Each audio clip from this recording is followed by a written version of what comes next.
The Democrat Party now believes in coronations. No primaries, no floor votes, just anoint Kamala Harris. Our next guest ran against then Senator Harris in the 2020 presidential primary, and they had some notable exchanges. From the great state of Hawaii, one of my favorite colleagues, Tulsi Gabbard. Aloha, thank you for being here. What are some of your recollections?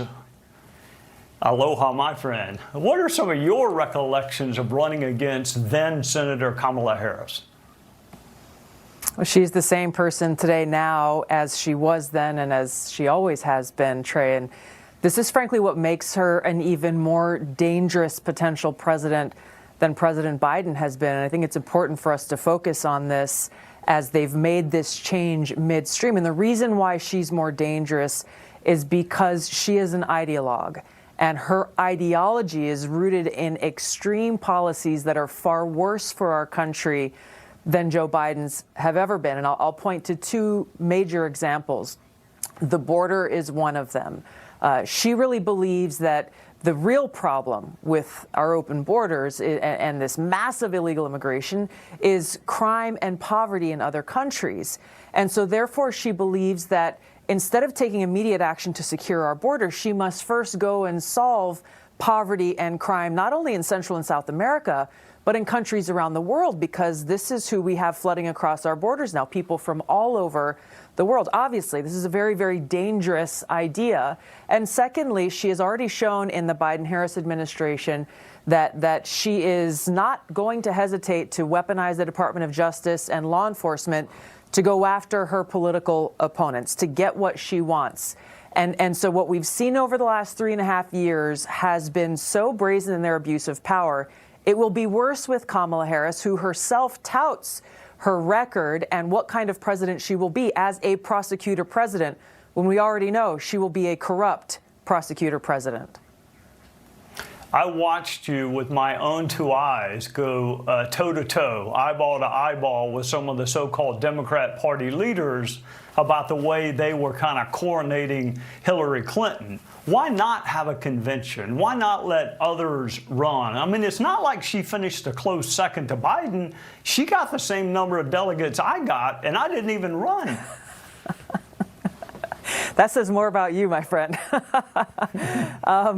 It really reveals and affirms what we've known all along. It's one of the reasons why I left the Democratic Party, is they are not actually a democratic party. They don't believe in our country's democracy. So just like in 2016, they rigged the presidential primary for Hillary Clinton over Bernie Sanders and everyone else who ran. Just like in 2020, they pre-selected which Democrat candidates they wanted voters to choose from and which of us they wanted to sideline, smear, and cancel. And just like in 2024, they stopped candidates from trying to run against Joe Biden and have an actual primary. And yet again, they are doing the exact same thing and not allowing, even in this moment, an open Democratic convention. They only care about control and power. And when you have President Obama and the Clintons and the other Democrat elite, they are the ones calling the shots. And they don't believe in we the people, even Democrat voters, having the freedom to exercise their own voices and their votes. Tulsi, the polling indicates something of a honeymoon for the vice president. I actually found a clip from James Carville that did not have to be bleeped out. So let's listen to that together, and then I'll ask you a question on the other side.